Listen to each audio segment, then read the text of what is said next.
guess so. Good afternoon, everybody. It's good to see you. Welcome to another of our continuing series of Sunday public programs. Our presenter today is Lori Seeborg. She is the newest member of the Portland Theosophical Society, who has a professional psychic and intuitive coach with over 15 years experience. During her career, she helps people clarify subtle differences by providing clarity to various life situations. Her clients improve their personal skills as they discover how their raw intuition is seeking to share with them. She works, can be booked out of New Renaissance, and other arrangements can possibly be made. To empower those who seek, she presents insights revealing the ability to notice more comfortably and instinctually recognize subtle gifts of intuition and discernment. We would like to remind you to silence your phones. I know everybody says, oh, it won't ring. It does. Yeah, Lori's going to get hers too. Yeah. It's always the person who never gets the call that does it in public.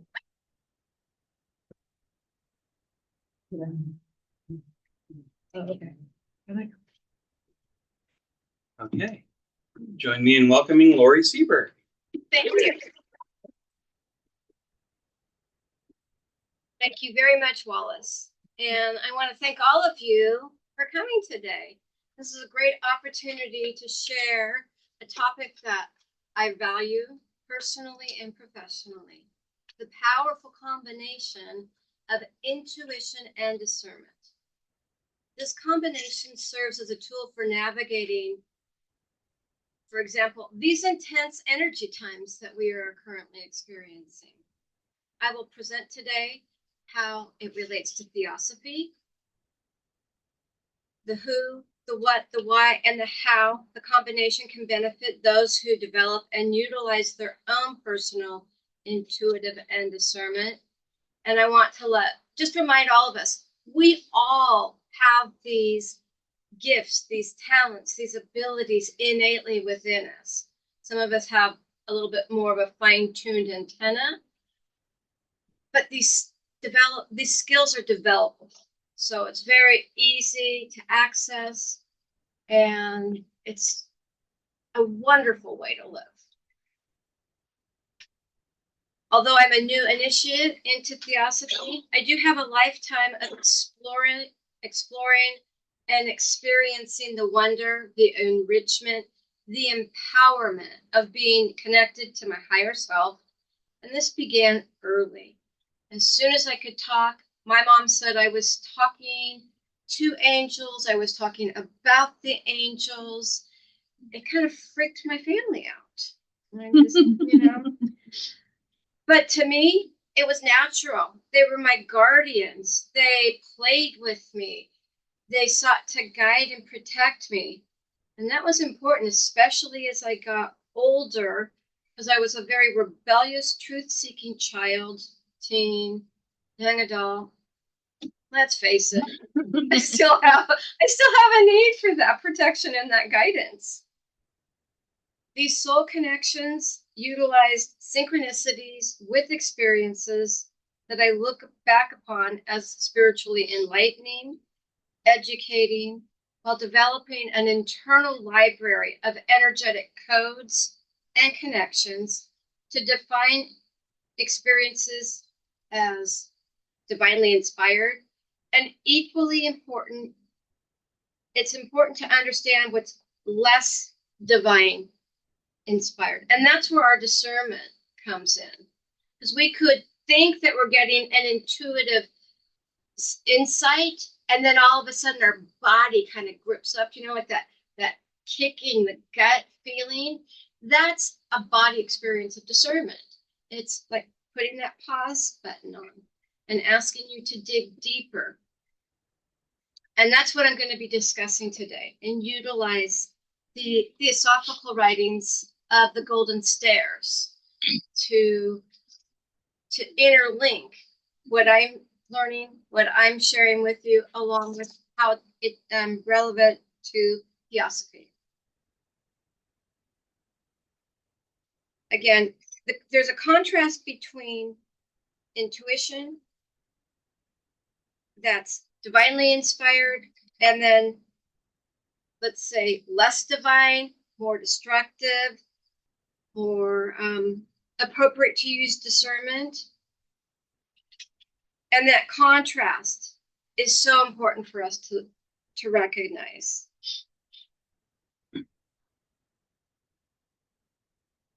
Also, I'm here because I have this innate love, and always have, with the divine. And it has been the undercurrent for my spiritual personal growth, my academic pursuits, and my professional pursuits. Intuition, in my definition, is soul communication directly guided from source. It can also be considered to be like a muscle, to be nourished with ongoing activities. For the more that you use your intuition and discernment, the better it works for you, the greater it grows and serves you. These activities that you can do nourish your intuition, like through meditation, intuitive development classes, with soul-aligned instructors. Discernment combined with intuition I view as an empowerment impulse. And let's say, as I was saying earlier, when you get an intuitive hit, you might get a nudge to pause so that you can self-reflect after receiving intuition to gather more insight. And it is the impulse to investigate, moving awareness from the outer perspective to the inner realms. A deeper connection to our soul and the wisdom that we have developed through current life and past life experiences, along with unseen divine support. And that's what I consider discernment.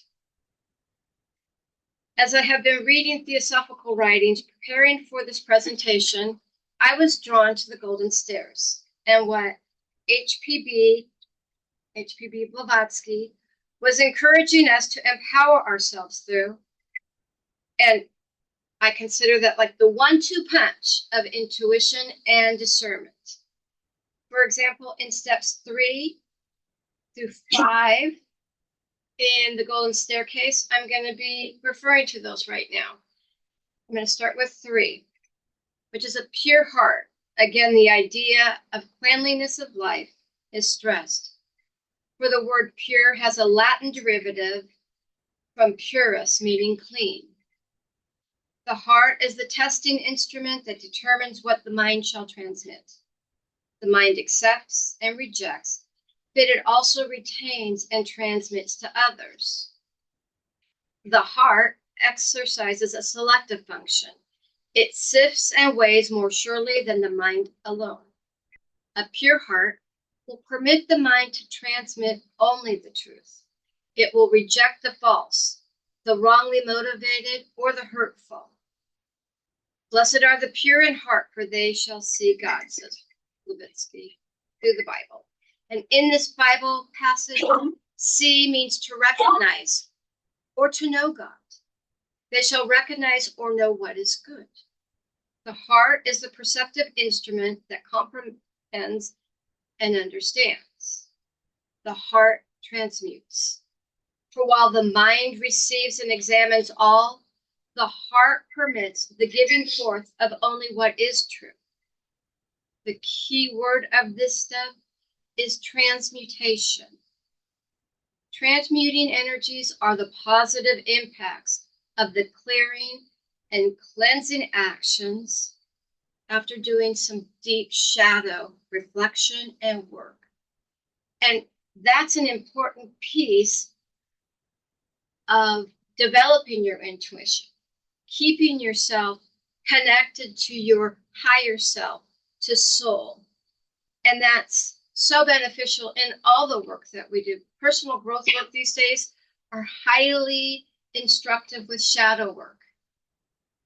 And Blavatsky didn't even know that this would be a thing in psychology, and yet here it is so relevant all these years later. Step 4 is an eager intellect. Coming from the word or from the French, meaning sharp or keen, ardent, burning, quick, enthusiastic. Intellect is essentially a Latin word meaning perception, but implying more than curious observation. It really means a willingness to know, a search to comprehend. An eager intellect is more than the open, receptive mind. It is eagerness, ardor of search for knowledge. Openness of mind has brought some knowledge of many things. Many facets of knowledge in some degree have been examined. Many channels of some kind of knowledge have been opened. Many interests have been served. The pure heart has indicated values to the mind. And now eagerness of intellect is added. That heart-centered, eager, active search.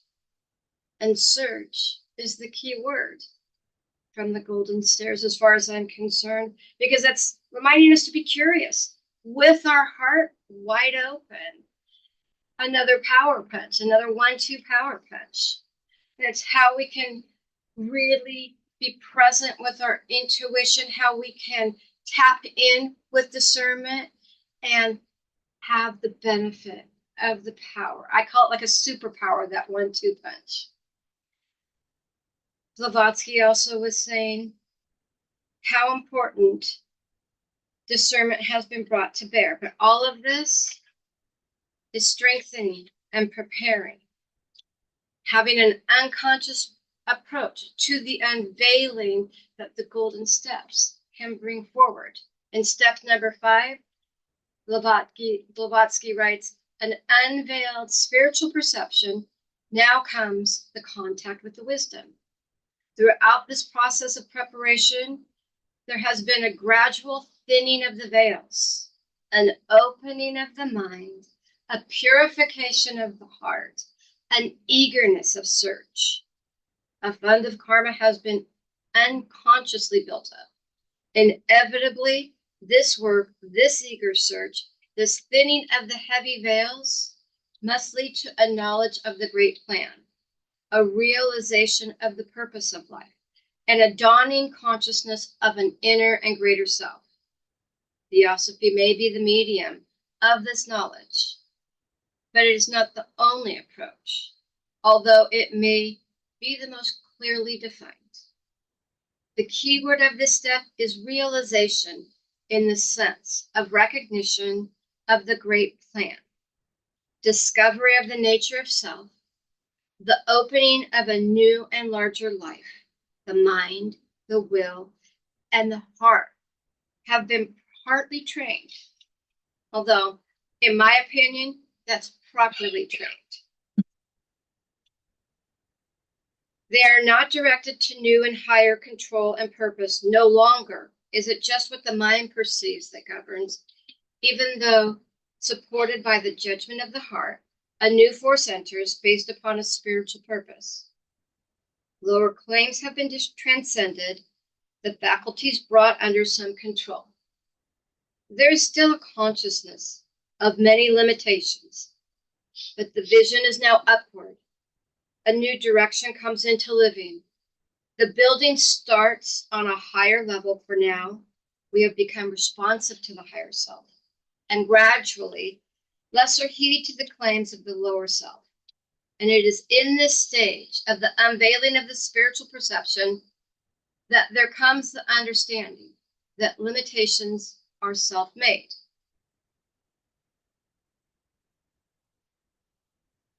Blavatsky writes, someone has said or written, nothing splendid has ever been achieved except by those who dared to believe that something inside themselves was superior to circumstances. Karma as a law of justice now comes to be recognized and therefore accepted, and a collateral meaning work adopted. A reorientation takes place with this ascension of the 5th step. There is a changing emphasis, a higher purpose, a deeper living, the influence, possibly through meditation. An understanding that human beings live under spiritual law, and that law should now be consciously invoked, consulted, and applied. I think of that as the spiritual laws of the universe. To the degree that the unveiling precedes the life, the affairs cease to be governed by outer circumstances and actions, but are now governed from within. And I consider that our sovereign power. Gradually, the mind and all the faculties are released for cooperation in consummating this newly unveiled understanding, writes Blavatsky. With a new goal, spiritual perception keeps the eyes upon it and all thought, feeling, and effort in accord. As has been stated by one theosophical writer, there arises the endeavor to become the constant seer of love and unity and constant knower of the truth about things and their fleeting relations to the permanent life. And it is with this permanent life that those to whom this unveiling has come now become concerned. Constancy may be difficult, but when once there has been the dawning of the spiritual perception, the new direction, though it be varied and even sometimes overlooked, can only be but temporarily forsaken. Active work and service take the place of passive goodness. Responsibility and duty assume a deeper meaning. And in my mind, that's what service work is about as well. It may perhaps add complexity to living, but in the midst of the struggle, the vision that comes with the unveiling, it brings, as it were, oil to the machinery of life, removing the frictions, adding to the power. Continuing with the survey of the steps, the fifth, which we have just examined as a step of realization and of purpose, again provides the broad base for the third and the fourth, which we're referring to today. These golden stairs support the ethical consideration that I hold using intuition and discernment. HPB further expresses the call to critically think while utilizing intuition and discernment within our spiritual life pursuits. From the book Foundations of the Esoteric, she wrote, telling us without a doubt not to anchor ourselves to her as the final authority, nor to anyone else, but to depend altogether upon our widening perceptions. And that really resonates true for me. It's what has resonated to the point where I wanted to join this organization. The Golden Stairs, which she's writing about being our final inner authority, that's being in our sovereign power. We don't need to give our power away to be intuitive, to be a light worker, to be divinely expressing our soul truths. From this instruction, each of us is responsible for how we use our intuitive powers. When combined with the inner wisdom of discernment and soul-driven leadership, we are to operate ethically. We empower our heart-centered soul leadership while empowering others to do the same. And that leads me to the ethical considerations of intuition. It's so important to operate ethically. And here's a few things that I want you to consider if you're using intuitive decision-making.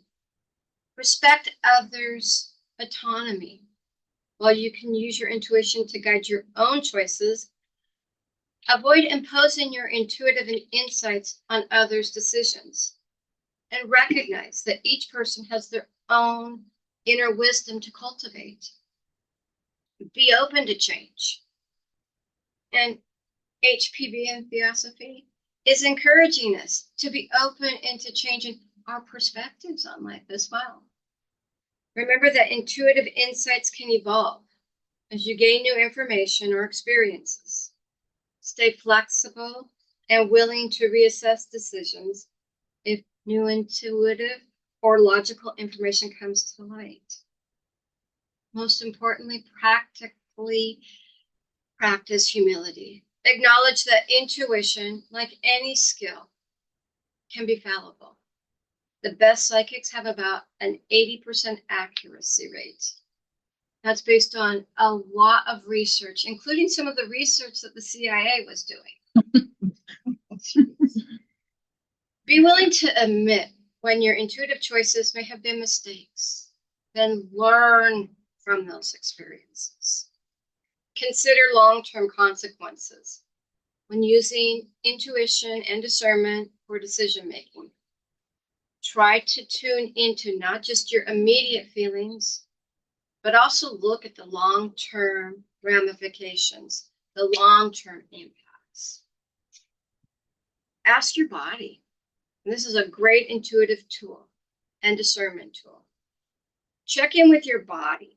How does your body feel about potential future outcomes and not just being presently comfortable? Because your body may be like a truth serum for you. It might be your truth indicator. And finally, maintain privacy and boundaries as you develop your intuitive skills. Be mindful of who you are sharing personal insights about with others. These boundaries are very, very important. Respect privacy and avoid using intuition to hurt others, to make judgments about other choices or situations.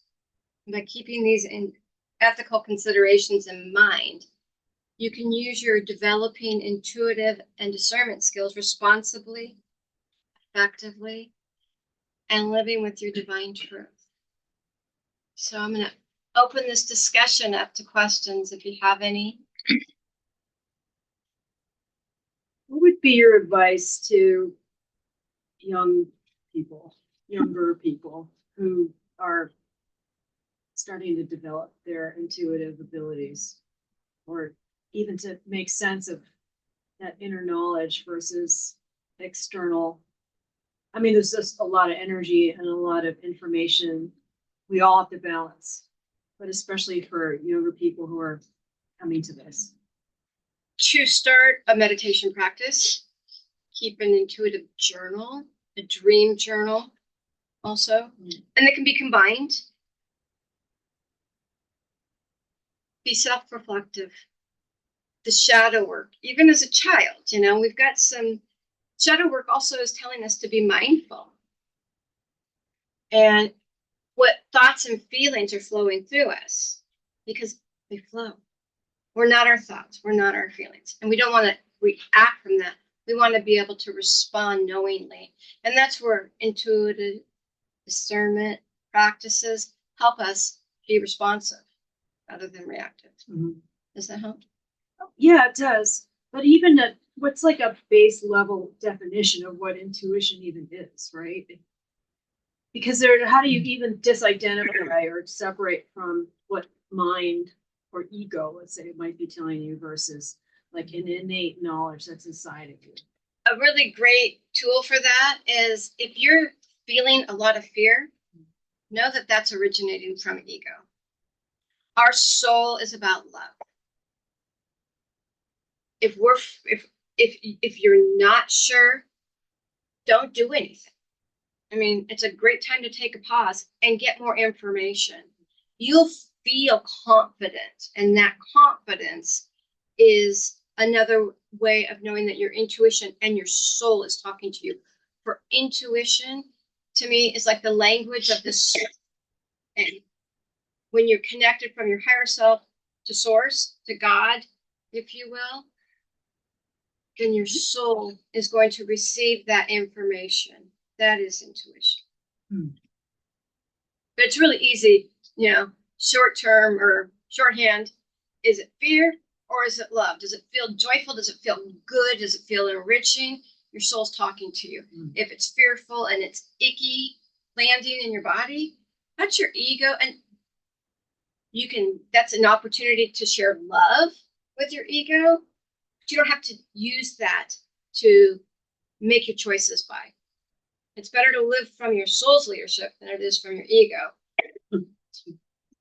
What is shadow work again? I totally forgot. So when you are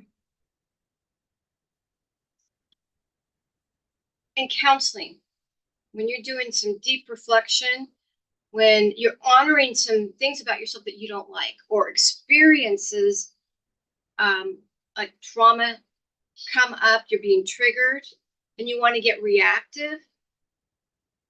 When you start to love and appreciate the wisdom that's coming through from that trigger, and you can just hold that trigger within you and breathe, practice deep breathing, and then allow your intuition to guide you further into making a loving choice. When you can like really feel the love come up and accept that part of you, that's shadow. I thought it was like shadow, like working with the parts of yourself you don't like. That's Well, it is. That is. Yeah. Yeah. So shadow, light, and dark. Because Yeah. we're not all dark. Yeah. We're not all light as much as we would like to try to be. So it's that in between. It's kind of like the voices in your head too, right? You know, Yeah. you know, the one that says, I don't want to do that, and the one that says, you know, you should, Yeah. you know. Or the Sometimes one it's that as says simple you're as not that. prepared for this presentation, you never will be. Yeah, But you see it gotta up go there. do it anyway. That's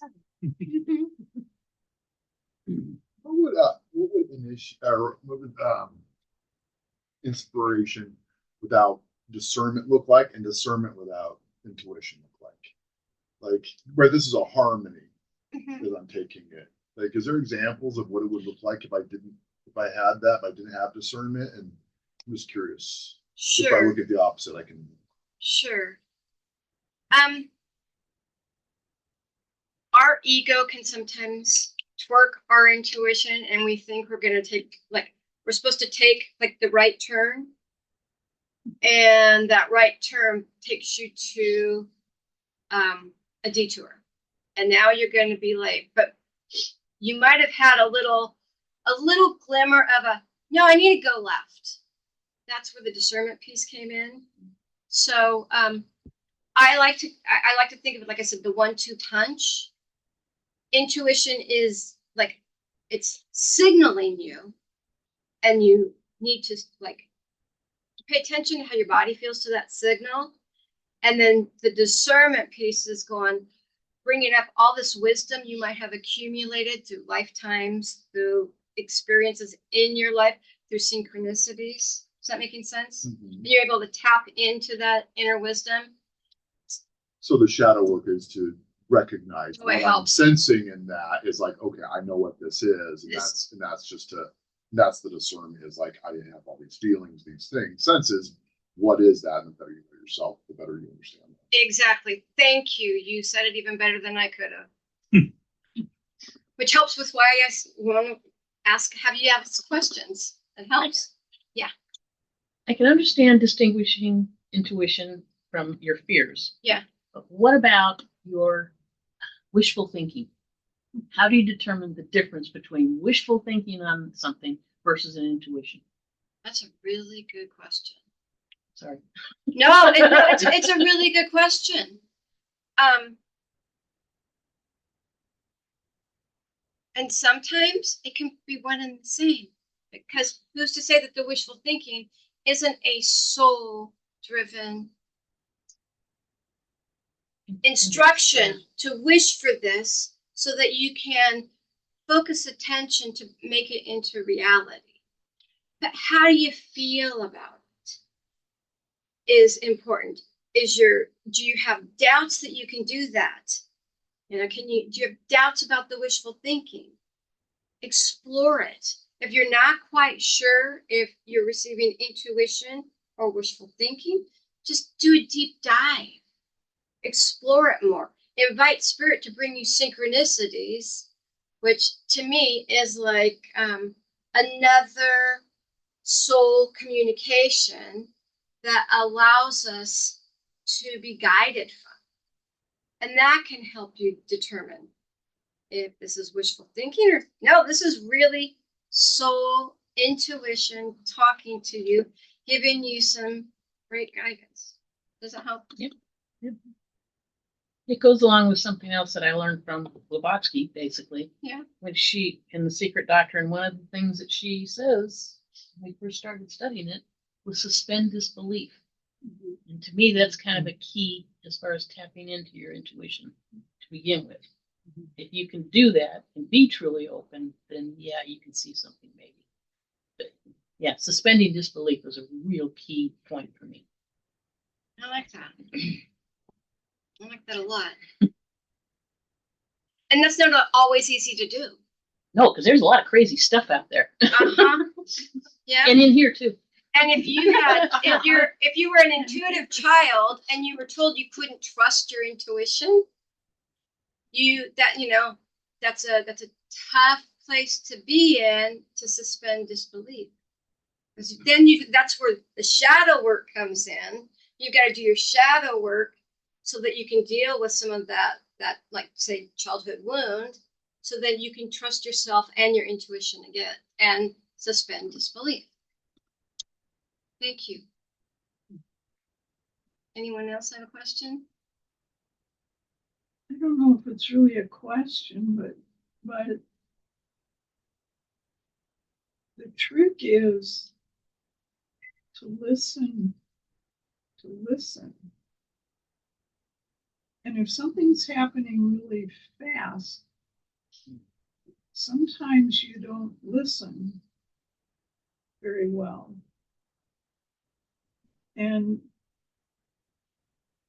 I don't know how many times I've said to myself in my 80 years, I should have listened to myself. But,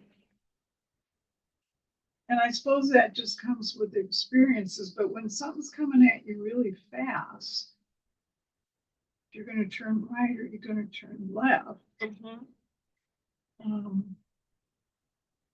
I think that's the trick, is to pay attention, but you're not always in that space. Right. And something that I've learned through my experiences, even if we took that right turn and we hit the detour, our inner guidance will always take us back to our path. We will never fully be off our soul journey because we'll get redirected. Ron? I've noticed that when I take that right turn and I end up in a garbage pit, I ask for help from the higher self, spirit guides, teachers. I just say it to that committee that's there watching over me, making sure that I can kind of finish successfully. And success is a pretty loose term here. It's always eroding and getting changed. So I have to ask them, all of them, because I don't know which ones are appropriate for that emergency. The garbage doesn't work good for me. I just say, hey guys, I can't do this myself. I need your help in a really earnest meditation. No, that's good. And how do you feel when you turn it over? It's a luxurious feeling. You just like to wear that garment for a while. And then you're safe. It's a beautiful experience to recognize our body intuition as well, which is a great guide. Learned over the years too that if you take that time to pause, when the world starts really pushing you and you think you don't have time to choose, that's when you kind of need to dig your heels in and go, no, I'm gonna take time to choose. Like, I'm gonna pause for a second and make sure this is right. And I think that often is our first little pay attention moment. And I think that, back to what Jane said, was asking about how we teach our youth. It's like, that's where we have to start. We have disconnected them from that in a lot of ways. The world and technology has disconnected them from that so much that they don't think there's any time to pause. And there has to be time to pause. When I first started with like retraining myself intuitively, I had great teachers. My first teacher, first thing she said to me was, if you ask an intuitive question and you're not quite sure what the answer is, then pause. And you can't lose taking a pause. John? Yeah, I was just gonna say, if we're forced to make these quick decisions, the quickest thing to do is our conditioned response, right? It's the thing that we've always done. It's the thing that we're most comfortable doing. And so I think by definition, that's not going to be an intuitive response necessarily if it's coming from your conditioning. To piggyback on what Leslie was saying about wishful thinking, sometimes what I want will be the same thing as what the divine will is, right? And sometimes it won't be. And so it can be tough to discern, like, okay, where's this drive coming from? But is it something like, okay, if I subtract my own desire out of this, out of my feelings, I say, okay, I don't care. Take my desire out of this. Is it still the right thing to do? I mean, is it something where you can try and actually like cut that factor out of it and just try and disregard that, or is it at best? So, have you ever like asked yourself a question and you're asking a soulful question, and then you'll feel like a warmth in your heart or tingling down your back? Those are body intuitive impulses that you can rely upon for you to trust that, yes, I'm supposed to take that action that I'm thinking about. This is what you're talking about, as being a measuring instrument, your body being a measuring instrument. Exactly. Thank you.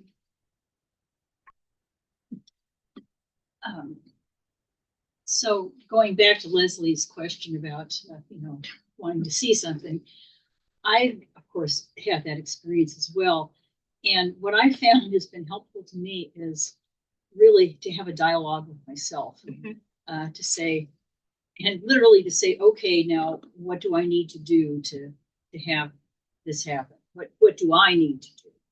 And the other thing that I think has been extremely valuable to me is the concept of projection, and where literally I see something in another person that makes me really angry, and it's like, okay, so where is that in me?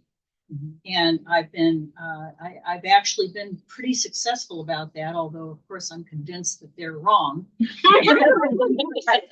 but nevertheless, so I've been able to, and what happens is I'm trying to kind of absorb it, and I'm absorbing it with an underlying sense of love. Yes. So I think that's the key to being able to change in any way, is to not be so self-critical, but to pause. And so that's exactly a great demonstration of shadow. Yeah, that's my version of shadow. Yeah. I had like an example where like I made a wrong decision, and then things weren't working out for a couple of while, and that was like kind of my time just to step back and just like realize that like that's also important space to be in, that liminal space, right? Yeah. Like most. Yeah. So one of the things that I do is my dreams will tell me when I've gone on wrong. How so? And I'll have the same dream several nights in a row until I get the message. So for me, dream work has always been really, really important as a guidance factor.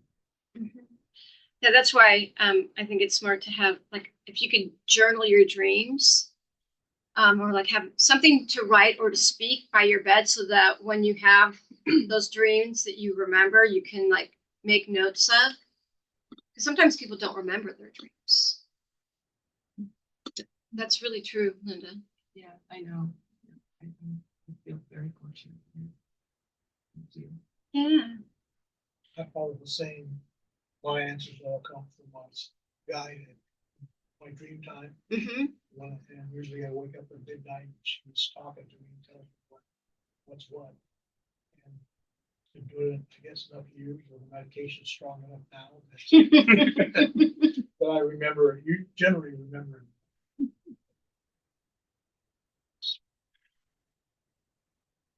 Get a lot of information. Wonderful. Going back to discernment, though. Yeah.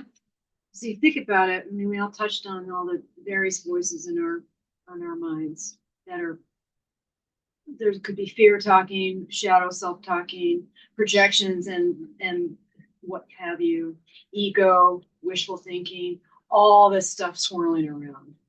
And then taking a pause, stepping back, trying to make it. Is that what discernment is, or a version of it? Yeah. How you would look at it? Yeah, it's like definitely. stepping back and just kind of be like, okay, this is fear talking, or this is my wishful or my ego talking. But really, how you then kind of clear that away, let that pass, to let the real kind of light of intuition come through. And that is part of it. Mm-hmm. So I used to get like emails, or somebody would send me a video, and they would write, take what resonates, leave the rest. So that resonance is also discernment. So there might be somebody sitting in this audience that doesn't like what I'm saying. It doesn't resonate true. Good, because your truth is not going to be my truth. And that's the responsibility that those of us that are using our intuition, why it's so important to be ethical, because we need to allow people to have their truth. So what's weird is that I still kind of like remember dreams like when I was like a little kid. Yeah. But like, how do I like, what if it's like not of use to me anymore, but I still remember them? Like, what do I like do with them? Just as a curious. Keep it. Just keep it. Just Yeah. It's a part of your childhood. because right now, like, there's this one dream I'm so fixated on. So I think it's like more like corresponding to like my present day kind of direction in like spirituality. So that's why I'm so focused on this one dream. But the other dreams, like, I don't want them to like forget those dreams either. Do you write things down? Sometimes here and there, but it takes a lot of energy to do that for me. But, yeah. Do you speak it? Can you draw it? Yeah, I can draw it. Okay, then draw it. Use it as an opportunity to explore your soul and your inner world more. Interesting. I also set an intention before I go to sleep. Because sometimes there's things I need to know, or I want to know. And it takes a while sometimes. But to get a clear answer. But I would cherish them and hold on to them, because that may be part of your initial feeling about coming into the world. I would really, really value that. And ask yourself questions. You know, is there something more I need to do with this? And even if something doesn't come up, just hold on to it, because I think they are really important. And it may come up again. Yeah. Oh, yeah. I mean, Yeah. at some point in your life, you may see what that was talking about. I had dreams with my angels. They would come into my sleep and lift me up and fly me places. Oh gosh. And one time they came in a convertible car, and there was a bathtub with bubbles in the back of the car, and they put me in the bubble bath and flew me around. I still have that dream. I don't want to lose that dream, because it reminds me of the playful nature of my angels, how they were always there for me. In the dark, and those dreams were coming in some of the darkest moments of my childhood. Can you gift us with that dream? We'll all be dreaming. I'd like to have that dream. Oh, I was like, how come we can't find flying cars that have like a bubble bath in it, and somebody else is driving it? I don't even have to be responsible. It's called the Barbie. Yeah.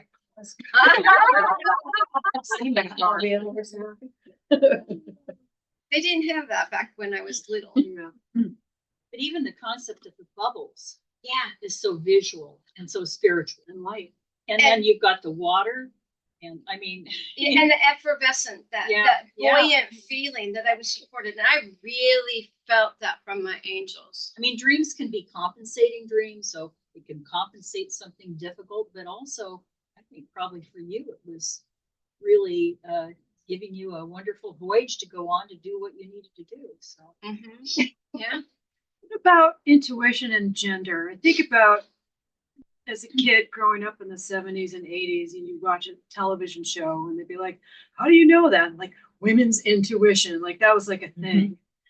I mean, are we still, I don't know, maybe not in this crowd, but it feels like to be out there and talk about your intuition and your knowledge, it's almost kind of like it's not, people aren't comfortable with that necessarily just yet.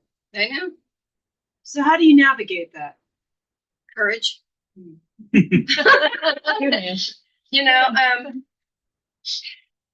Ron?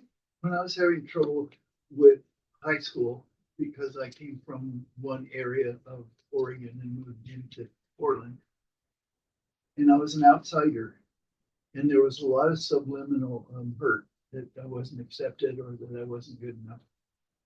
And I didn't have a psychologist to talk to. I talked to my mom, and she said, get out of your lower mental, move to your higher mental. And so for me, I'm going like, duh, it doesn't make any sense.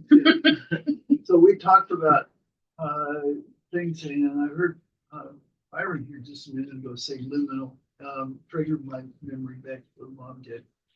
Move my head out of my subliminal and get the super liminal. And then all of a sudden, I started feeling some ether moving around me. All those sparks and the tingly things you were talking about started to happen. She opened me up. And I was not fighting anymore. I was doing this love thing, and that lasted all the way through Portland State when I graduated and changed my life career.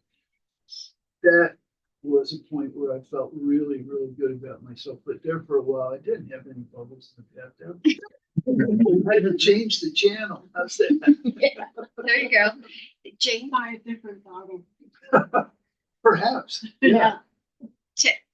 To add some more insight into what you were asking, they're doing brain scans on people and having them meditate, and also then doing some intuitive tests on these people during the brain scans. And the brain scans are different between male and female. That's scientific. Right. And like that, it's the part of the brain that connects to the divine. It literally lights up, and women have more action. Or wait, they have more ability to access. It's access that I wanted to say.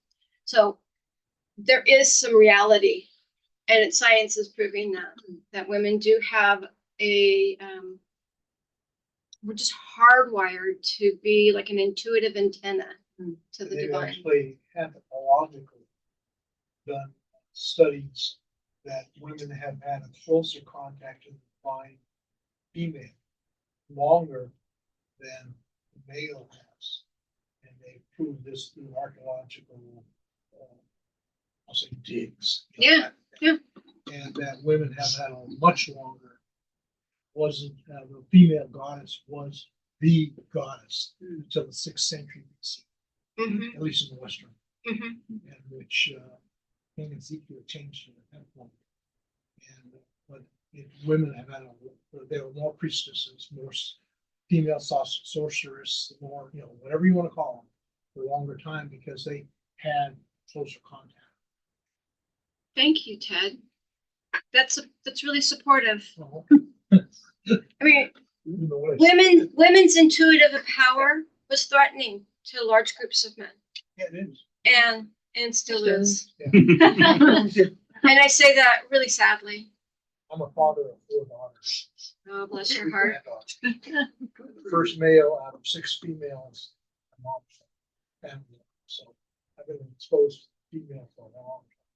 God's having a lot of fun with you. Oh yeah, I didn't learn like pee in college. I have a friend whose family, all the women make their men. That's it. Yeah. Yeah. I know the feeling. Okay, well, we'll come back to intuition now. I'm discerning that we need to circle back. Stop recording. Aspect ask like this affects intuition, both male and female. And if you have a clearer view of it, because you allowed yourself to have that clear view, men, I'm an ex-psychologist and I wear many hats and all. Mhm. Men often wear the helmet, I can't do it because of a guy. You'll remember that I can't cry, type of thing. That's all part of that mystique where women, and I'm saying, it sounds sexist nowadays saying these things. Women have that ability to be much closer, and using your terms, to their soul, to the divine. And stuff. What I totally forgot. What was discernment again? So I was not ready for this. discernment is that collection of wisdom. It's resonating in your body. It's when you get that intuitive, it's like that intuitive signal to like pay attention to something. You take a pause, the discernment piece comes in, and it's like, oh yeah, this feels good, I can keep moving. Or, oh no, that feels like a punch to the gut. I need to like get away from that. Does that make sense? Yeah, like intuition, like let's say I saw something, it's like, oh, that's the right decision, and then the wisdom comes in, yeah, this is the right decision because I had this experience, while taking time to pause, and then your body feels safe to move into that direction. Okay, that makes sense. Yeah.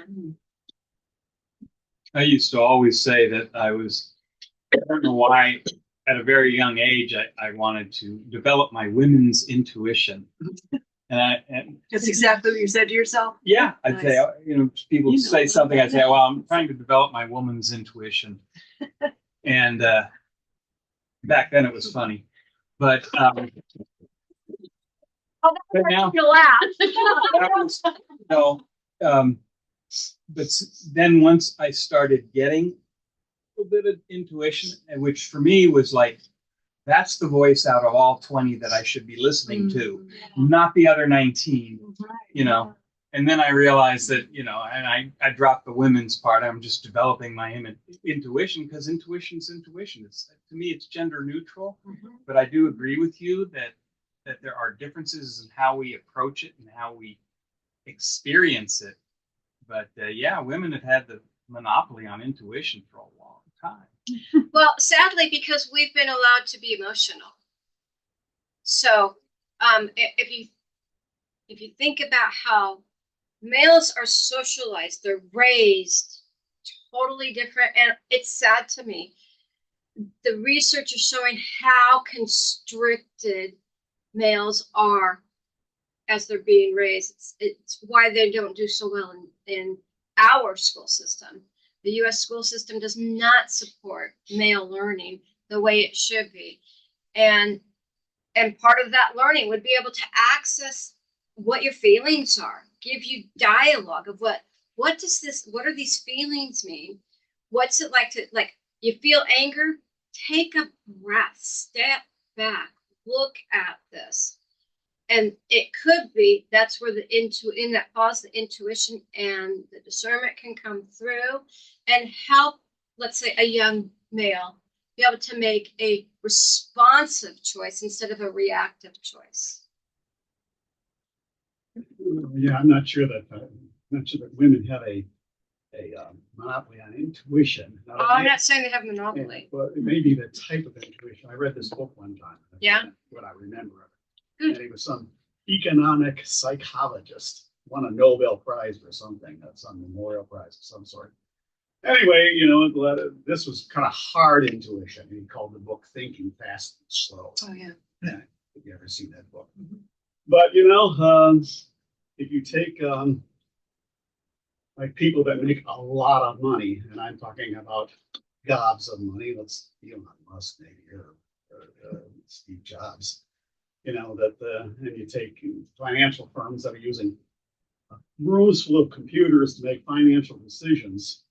There are these other guys, mostly guys, that are deciding about businesses using their intuition, and they're the ones that make really big money makers. So there's a type of intuition there that I wouldn't say it's a completely different kind of intuition.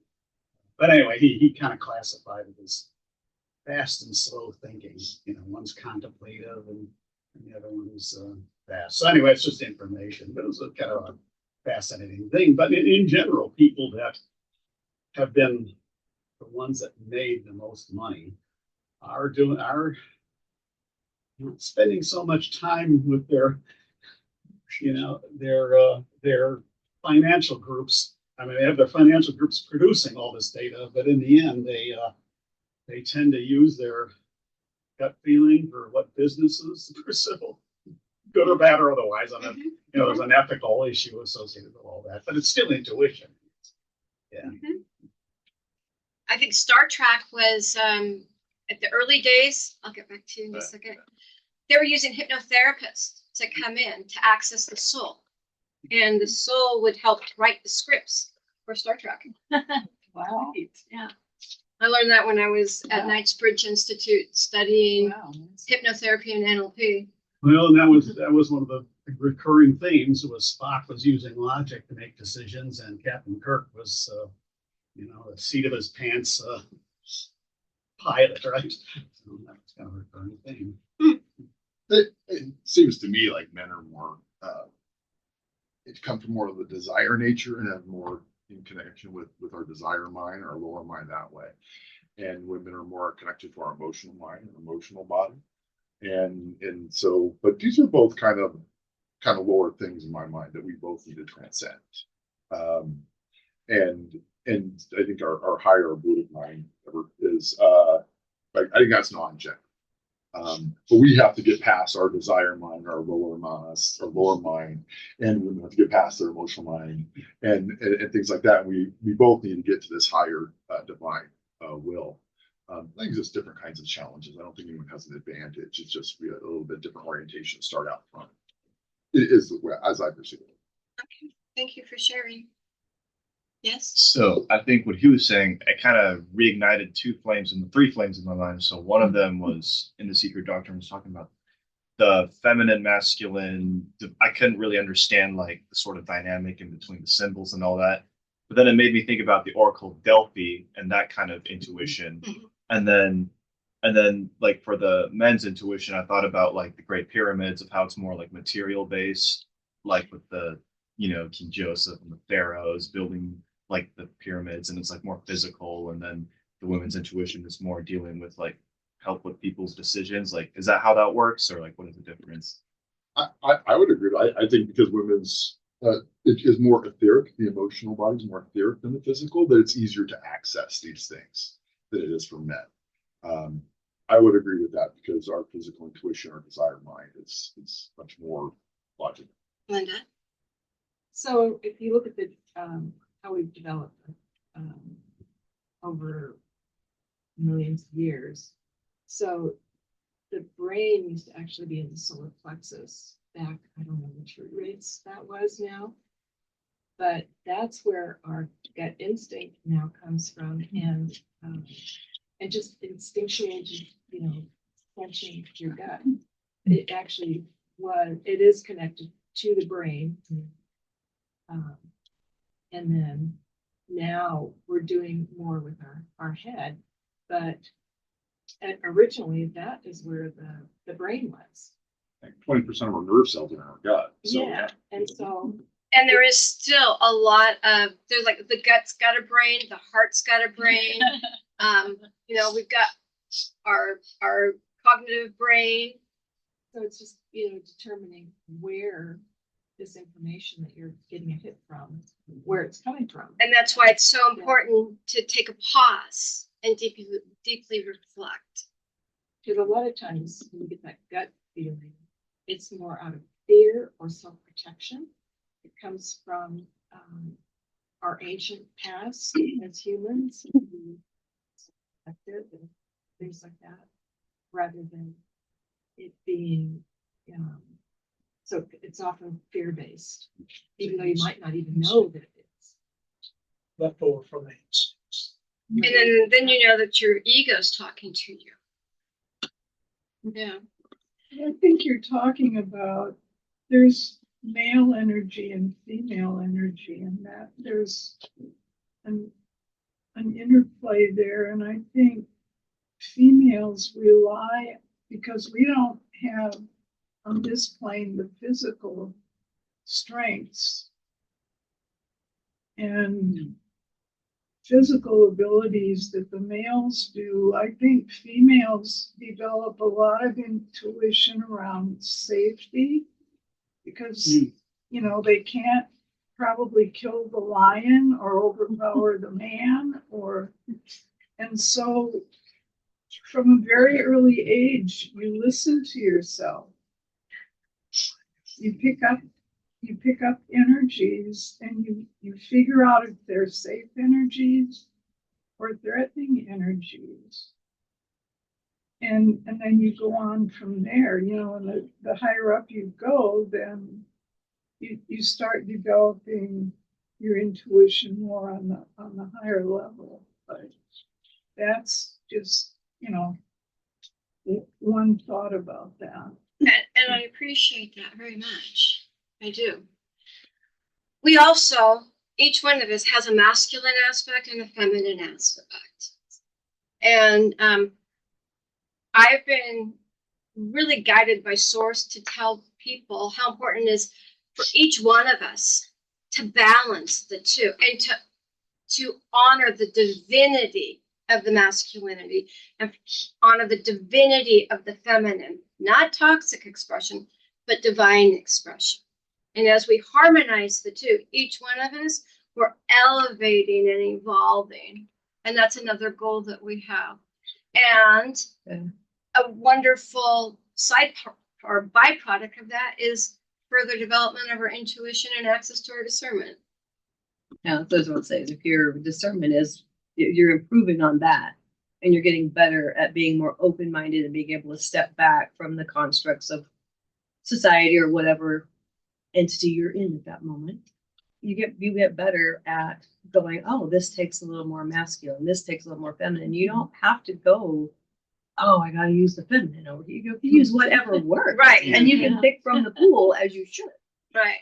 That's part of the discernment. Yeah. The ability to Yes, decide exactly. what's in the pool, sort it out, Yeah. make sense out of it, and say, oh, I want that bubble Yeah, right there. exactly. Use it. Exactly.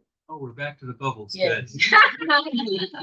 Wayne? Yeah, on a purely kind of historical note, and this has to do with Indian Mhm. that Tantrism, which grew up in India, Tantrism around the 0 BC or something like that. That was in both Hindu and Buddhism.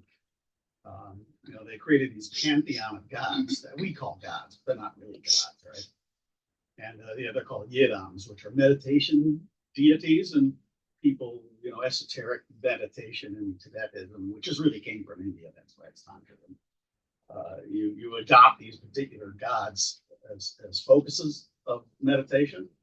And so, and anyway, they break down wisdom, and one of them, one of the deities is the wisdom of discernment, and a god of discernment. We call them gods. They're not gods. They're you know these Tonka paintings and things like that. You know, one of them is the wisdom of discernment. You can actually develop your discernment by meditating on that particular yidam. Is the Indian word, but rather the deity that we use, whether or not deities there. Thank you, Wayne. Anyway, it's look up the wisdom of the Amitabha is the deity associated with discernment. Heavily seen in Japan and other places as used in Japan, Korea. Okay. I use that in a religious context as well. God help me to see things the way you see them. Yeah. I mean, and it's and that's really helped. Yeah. But the other thing I wanted to say is that, you know, I've been in business for a long time, and I think one of the things that's important to develop is your own sense of discernment. That literally, as you get older, the Bible says to test the spirits, test what you're, you know, how did that work out? What did that person, you know, whatever the decision was, should I have bought that car or not? And I think it's a way of developing a better sense of decision making and discernment, so that you can really very quickly access your discernment as you get older, because you've got the experience to know. Thank you, Nancy. That was really wise to share. I was gonna say that just for what it's worth, on the yidam that represents discernment, they come together what's called our poisons, the things that poison discernment. And for what it's worth, in India at that time, the poisons of discernment are lust, covetousness, coveting things. It's that whole avenue of coveting things and lust and that kind of thing are the things that destroy discernment. Oh, that's interesting. Yeah. It goes back to the That kind of makes sense, actually, when you think about it, because if you're stuck in a selfish Yeah. mode, Yeah. Which is what ego. It's ego. You're not going to get past it. That's why It desires to Right. see what You know, You got to go from the lower ones. in our ancient religions, the Jews have 72 names of God. But the Hindus, not the Hindus, the Sufi beat that. They have 99. It's a competition. Ego. Like, And the point being is that they were teaching, you were having issues, pray to God the fearful, God the loving, God the whatever, Yahweh, the name. And that was similar to what they were doing. Not that it was God, but it was a concept, the essence of God. Yeah. And let that essence help you become more, I hate saying that, God. Mhm. You know, I Or love- soul driven. Yeah, a little more soul driven. Thank you, using today's term. Well, yeah, one would translate it, some would translate it, essence is more of a correct word. Yes. Deity or God. Right. That the Westerners are the ones that put deity and God on the Indian Yep. words. Because they were used to it. Yeah, that's From the Romans, from the Greek and so forth, right? The Egyptians.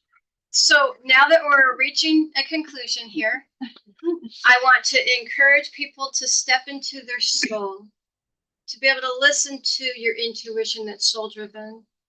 Maybe have some gratitude for your soul, for your intuition and your discernment today, because you were led to be here.